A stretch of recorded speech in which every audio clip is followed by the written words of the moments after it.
G'day mate, 40 here. So there's a new movie out, Civil War. I want to see that. Might even go see my first movie in a theater for I don't know how long, 15 years, I suspect. Good action film in a theater, and apparently there's not a lot of ideology in this movie, right? America devolves into a civil war, but it's not over a clash of ideological or political or cultural visions. Guess what?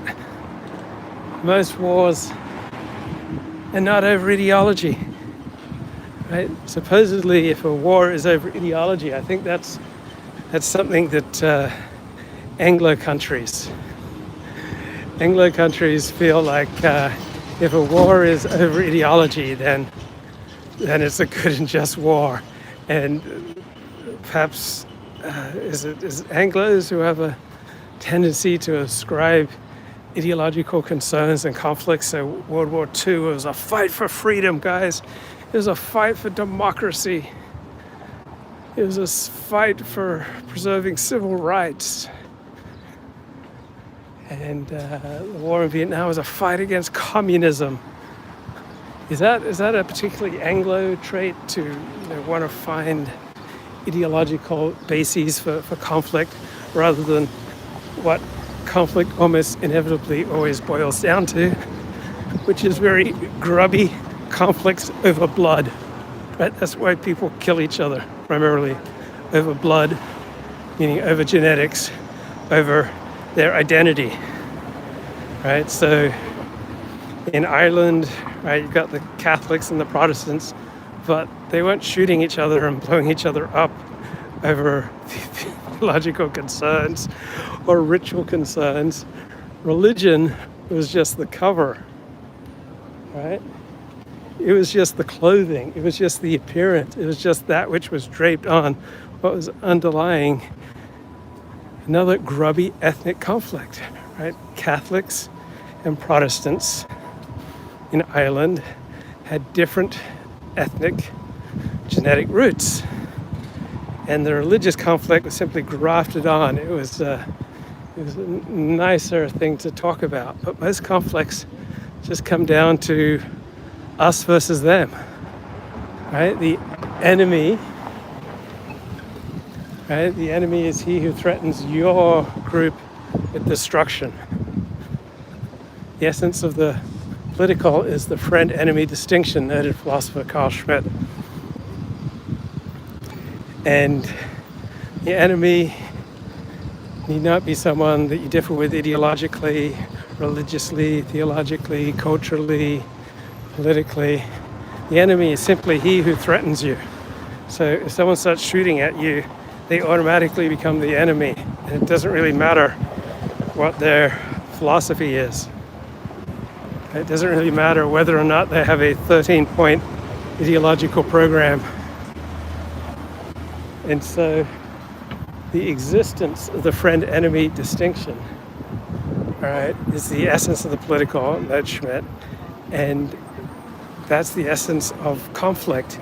Usually it's just over blood ties, genetic ties, ethnic ties, racial ties, national ties.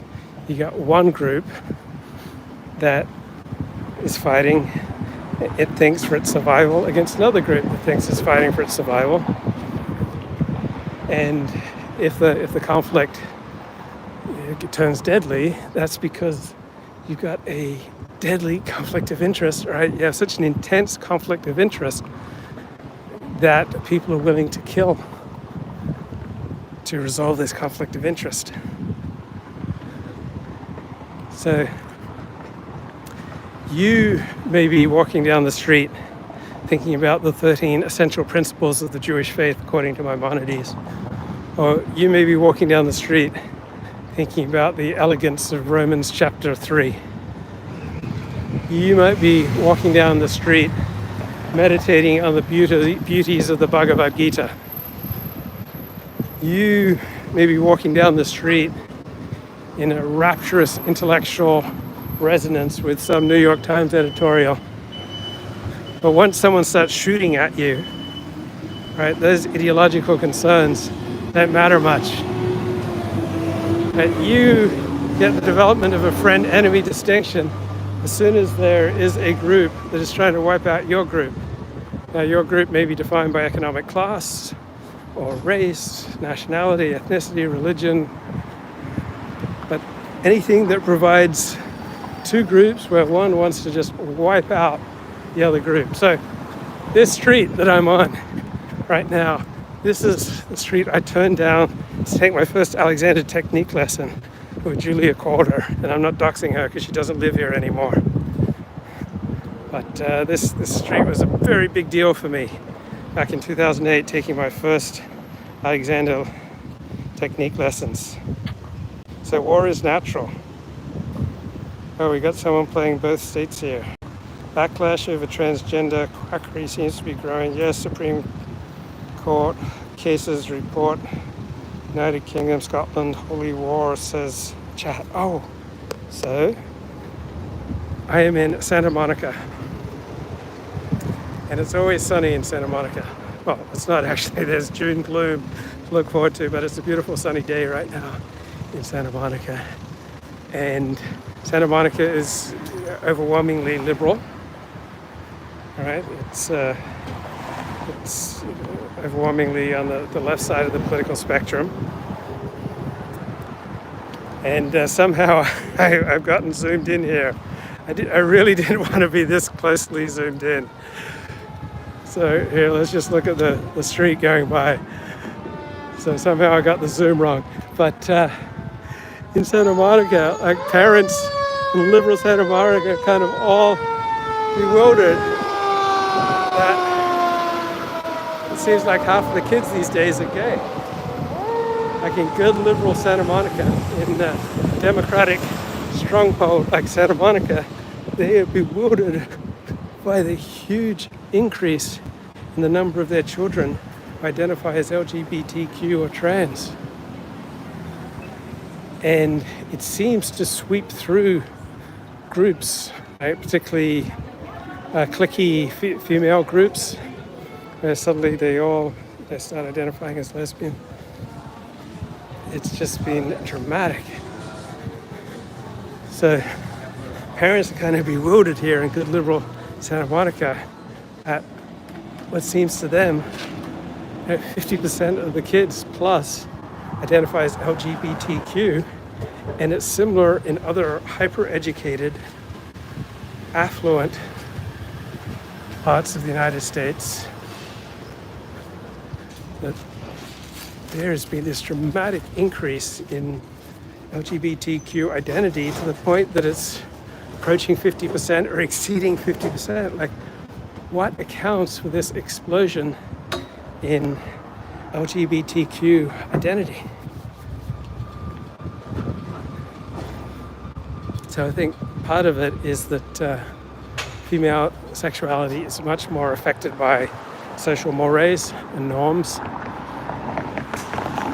And I notice even in good liberal Santa Monica, parents are much more relieved, have a much easier time dealing with their daughters going gay than their sons going gay. So I noticed in liberal Santa Monica, they have much more ease with lesbians than with trans and gay men. Like having a lesbian daughter really doesn't seem to upset people very much.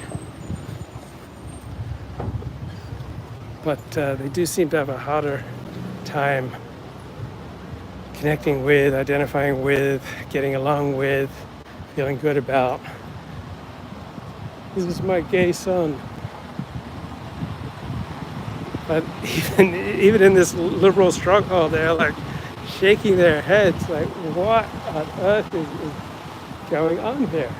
And because we've long had research literature that indicates that gays constitute about 2% of the population. Right? That's the traditional number. And now place like Santa Monica High School, it seems like way in excess of that. So what the heck is going on? So I think it shows the dramatic extent to which sexuality is fluid. Particularly male sexuality is fluid. Female sexuality seems to be heavily socially conditioned. So men will get off with anything, right? Men will get off with farm animals, with pieces of rubber, with a hole in a tree. When men go gay in prison or on a ship, and there are no women around. So men just want to get off. And then women are just so profoundly affected by social mores. Right? They pick up these messages that this is cool, this is hip, this is the new thing, this is the way you want to identify. And then it just sweeps through the civilization of well-educated, tolerant people left of center. And it's gotten to the point where it seems like it's about 50% here in Santa Monica and other liberal left strongholds. And the good liberal parents just don't know what to do about it. They're bewildered. Absolutely bewildered.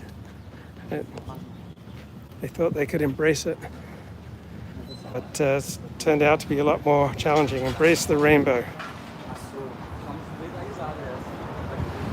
Never rains in Southern California, except for this year. Isn't it just social armor, right, during the act? Yeah, I think a lot of it is people say or pretend to be things that they're not necessarily. I mean, you see it with religion. A lot of people pretend to be religious when there are social incentives to identify as religious.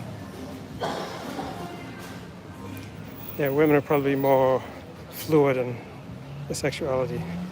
Some of the reason could be anxiety, caused in large part by the horrors of porn. Yeah. I can certainly understand why women would feel much more comfortable with their own sex, or men with their own sex, right? Being with the different is much more challenging.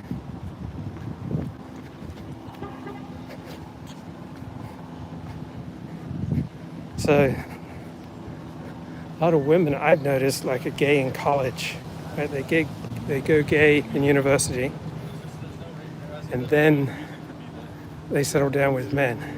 So I've dated quote unquote bisexual women who would enjoy the opportunity to play with women, but they could never like fully fall in love with a woman. So some of it's obviously just a fad.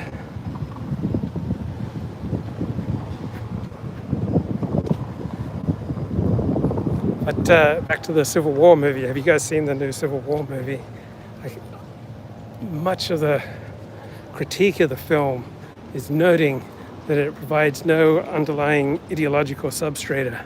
Like the news media desperately wants an ideological substrata to the movie. They probably want to use it to condemn MAGA. They use it to condemn Donald Trump and the divisiveness brought by the Republicans. But people don't need ideological reasons to go to war with each other. Once you start getting shot at, right, once your group starts getting persecuted or beaten down, you're in a war. And the ideology, right, the reasons, the intellectual justifications, they typically come after the visceral situations that we find ourselves in. Like, first of all, we get into a visceral situation. And then we try to develop an ideology, a justification, a way of making sense, a rationalization of our circumstance, a way that we can think of ourselves as the good guys and that we're doing battle with the forces of evil and that we're fighting to preserve human freedom and human flourishing and civil rights and we're fighting for democracy. Right? And these are usually excuses that we layer on top of circumstance.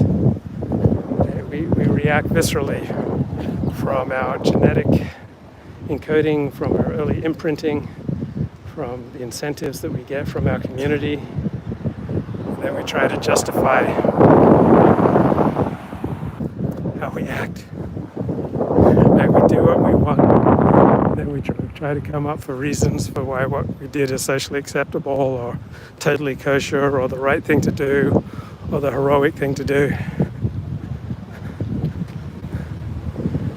But most of these conflicts boil down to just bloody exercises in ethnic jockeying. One nation, one people, one tribe fighting with another.